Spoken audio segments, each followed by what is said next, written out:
Dans ces images d'archives, nous allons montrer l'exhumation de cet homme extraordinaire qui a troublé les idées en faisant beaucoup de miracles. Il est né le 12 septembre 1887 à Nkamba, dans le district de Cataract, dans la province du Bas-Congo, de papa Kouyela et maman Louise.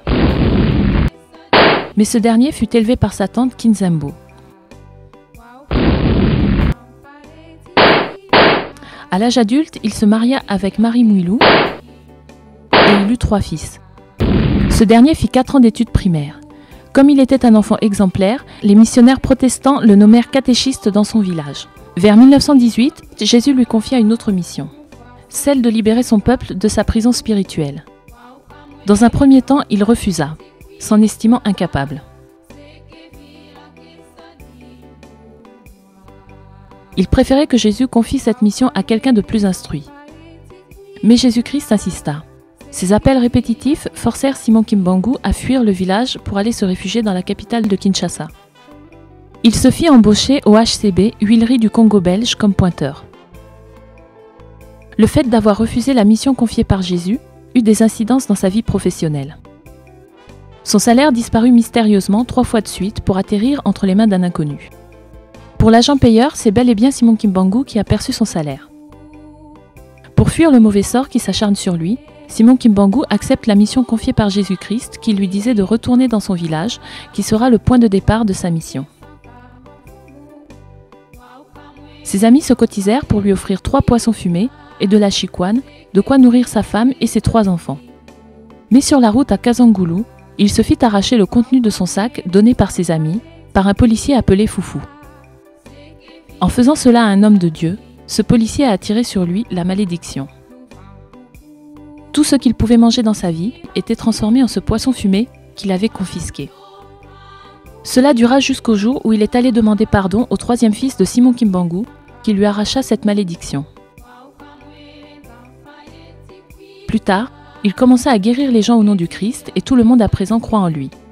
Il demanda à tous de jeter leurs fétiches et de croire en Jésus-Christ. Au nom de Jésus, il rend la vue aux aveugles, fait marcher les paralytiques et ressuscite les morts, même en état de décomposition. Les hôpitaux se vident au profit de Simon Kimbangu. Tout ceci se passe à la vue des missionnaires et de l'administrateur Morel, qui est un des colonisateurs belges. Redescend cette fois-ci pour l'arrêter. Enchaîné, celui-ci réussit à disparaître miraculeusement et s'en alla avertir les siens à Mbanza-Sana. C'était le début de la clandestinité. À la fin du 19e siècle, des clichés pris par des missionnaires parviennent en Angleterre et suscitent une profonde indignation. Les mutilations ont été photographiées à dessin sur fond blanc pour renforcer l'impact. Les enfants sont originaires du Congo. L'homme accusé d'être leur tortionnaire est un blanc européen, une tête couronnée.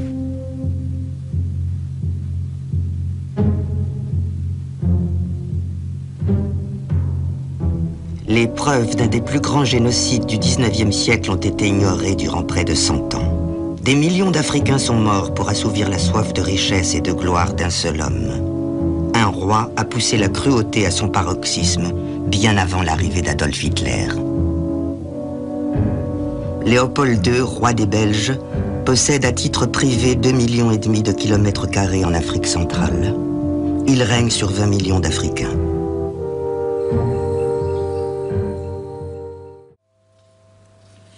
Elikiam Bokolo, historien congolais, est convaincu que la vérité sur les crimes de Léopold a été délibérément cachée, afin de protéger la Belgique et les intérêts belges au Congo. Ce film montre en détail les charges qui pèsent contre le roi Léopold II et révèle une dissimulation d'une ampleur sans précédent.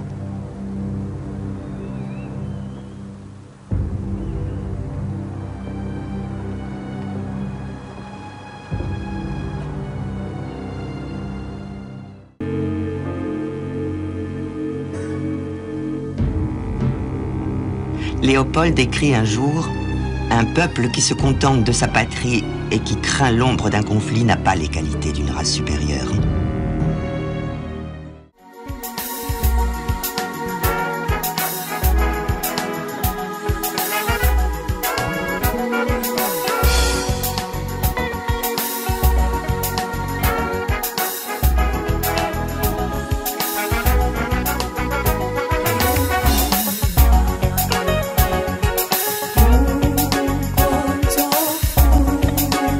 On est dimanche au centre d'accueil kimbanguiste. C'est le culte dominical. Des chrétiens de toutes les communes sont venus pour prier. Ils sont tous en uniforme. Le chef spirituel est en route. Les surveillants, tous les services, sont là et attendent pour l'accueillir. Pendant ce temps-là, le culte se déroule comme prévu. La partie liturgique continue, le prédicateur explique les chapitres et les versets donnés. Dans la résidence du chef spirituel, nous voyons des gens qui attendent pour lui donner les honneurs dus à son rang. Le chef spirituel arrive escorté de motards, de camions de police pour sa sécurité. On croirait voir l'arrivée d'un chef d'État, mais il s'agit là uniquement de la venue du chef spirituel de l'église kimbanguiste. Le gouvernement participe à la sécurité du chef spirituel car il trouve que cette église apolitique apporte la paix. En 1921, le fondateur de cette église, le prophète Simon Kimbangu, avait dit « L'homme blanc deviendra noir et l'homme noir deviendra blanc ». Il ne voulait pas parler d'un changement de couleur de peau, mais plutôt d'un changement de place sociale. Cette grande prédiction de celui qui a été anciennement appelé prophète par les colons, qui l'ont mis en prison, s'est réalisée quelques années plus tard, après sa mort, durant sa période d'emprisonnement de 30 ans, par le départ des colons blancs et l'installation au pouvoir de l'homme noir.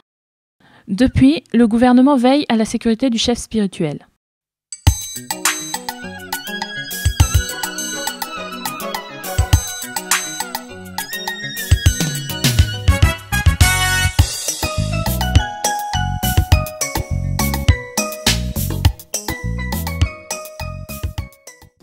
Likambo papa Simon Kimbangu banda 1921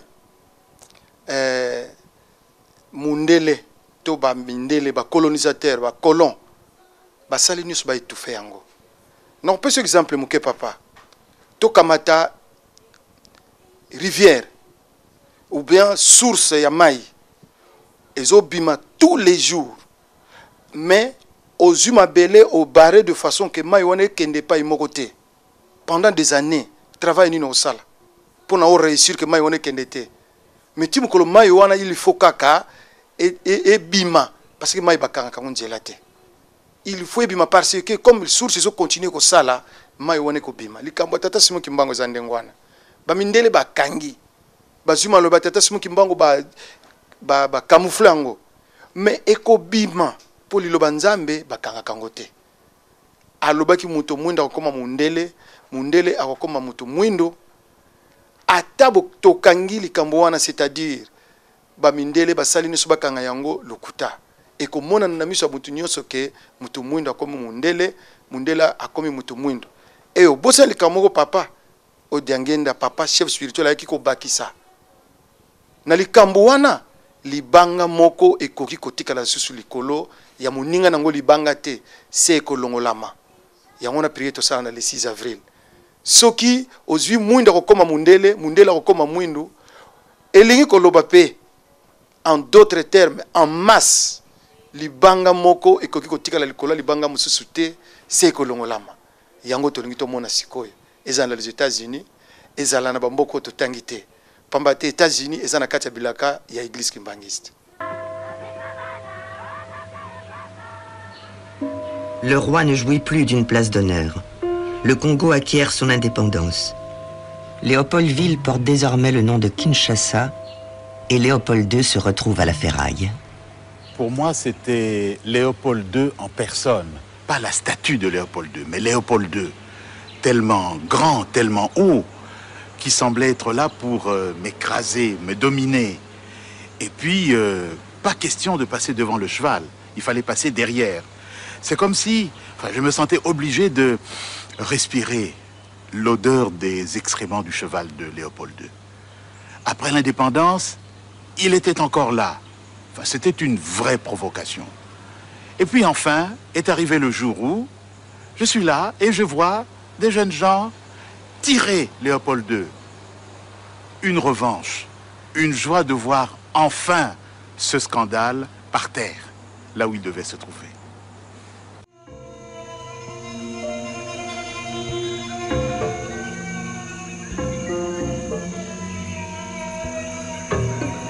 Le Congo de Léopold II est un État-prison. Les Africains sont privés de droits, de justice, de liberté. Ils sont exploités pour assouvir la cupidité d'un roi. Papa Simon Kimbangu alobaki moto moindo akozala mondele. Mondele akozala moto moindo. Ndé toyebeli bakimangise papa alobaki na cadre ya loposote ezalaki bisika oyo mindele babandaki kokipe ekokoma mikolo koya biso bato moindo tokozwa yango. Lelo oyo tomoni na les pays les plus puissants du monde moto moindo aza kokene na course moko akosakana te pour akoma président ya États-Unis. Mais papa makamwa tout le monde a mondé gagné. Biso tu es baki yango déjà. Lelo mkonaza koloba tout ça le combien tout ça le 26 octobre 2008. Élection ça la mina noté. Mais élection ko salama. Tant que salama ceux qui ba rakoba mabimi. Est-ce que mokili ko yebaki makamwa na prédiction ne lobama ki déjà il parle biso baki bangisa to yebaki yango. Pour papa Simon Kimbangu lobaki yango. Pourquoi on attend combat prophète Simon Kimbangu? Il y a plus de 20 ans en arrière, on a une petite tournée dans l'Afrique de l'Ouest.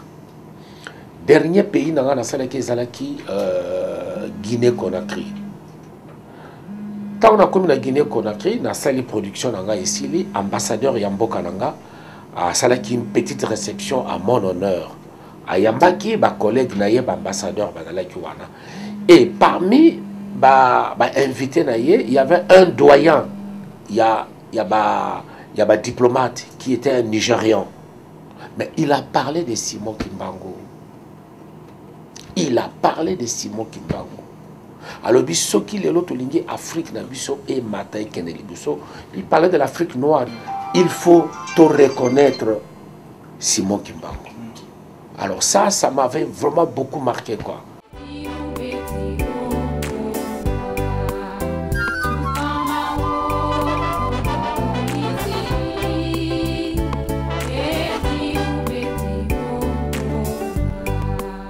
Simon Kimbangu est mort le 12 octobre 1951. Le souvenir de cet homme miraculeux est resté dans la mémoire des colons blancs.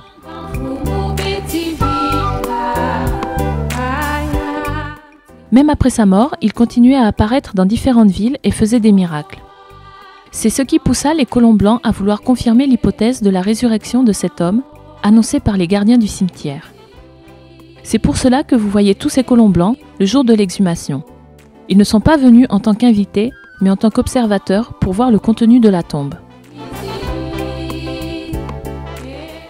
Ya solo ce que Mutazaki Mbangi c'était à l'andibiso à comment on dirait que tous ont raisonné tous ont raisonné très bien. Mais les kamuna oyeb sa yango. Nkolo Yesu alinga makite.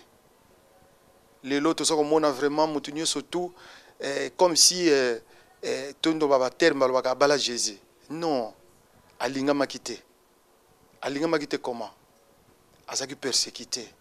Bakanga kiye. Bakanga ki même batu ndambo bandimela kiye. Banyokola ki babomiye. Kolezo alinga makite. Soki ngana yo tozala wana peut-être pe tolinga ko persécuté parce que vérité eyeba ka penza malamu avec le temps. Papa Simon Kimbangu lelo tozako lobelela boye que azamo tindami en Kolo Yesu. Dans quel sens? Kolo Yesu alobaki ete nako senga na tata atinde la bino mosungi. Cela veut dire atinde la bino consolateur. Consolateur ayaka toujours na peuple azali opprimé.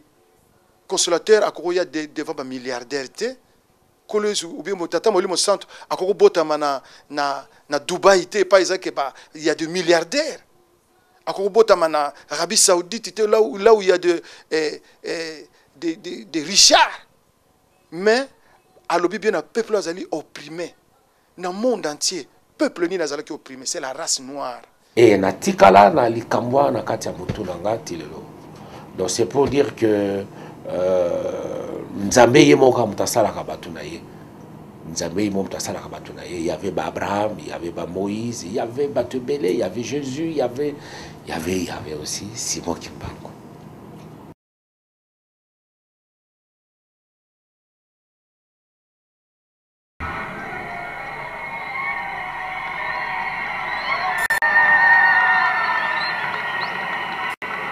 Eleki Sanza eleki sanza zomi na mwambe tata mokonzi ya Lingomba son éminence Simon Kimbangu Kiangani abengaki biso awa na centre tokutani aibisi biso boyo kandenge papa Diangenda lobaki ye moko pa yokaki yango na Simon Kimbangu bato amayele bakobima bakouta mokili mobimba kwa boloba makambo ya papa Simon Kimbangu biso toyebisi ye mosala wana tolobi tokosala tosali to tosali te